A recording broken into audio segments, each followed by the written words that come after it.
Bože, da, odmah bjela. Prvo ubistvo vidio sam tu na Kozari, onda vidio sam mrtvi, vidio sam žena ovdje rasečena i crijeva izvane, a ovdje su protvorene ruke kroz dojke, sva krvava. Imao sam 3 godine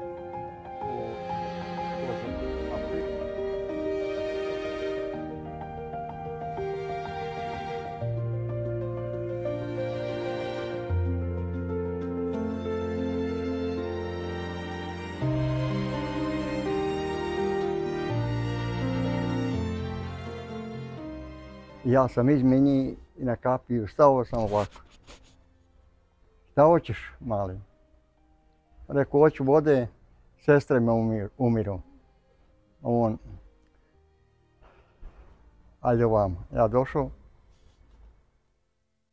Išao je ovako prema meni. Čučno je.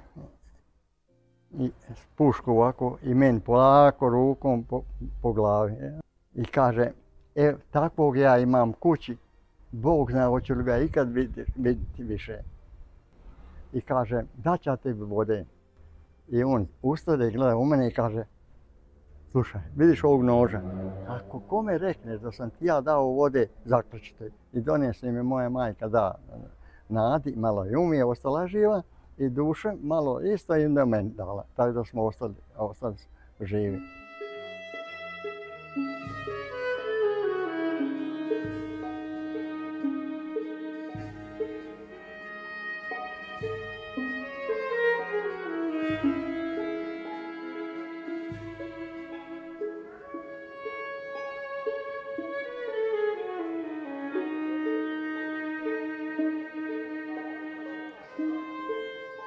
Sam sam sretan, sad sam išao i plakao sam malo prije.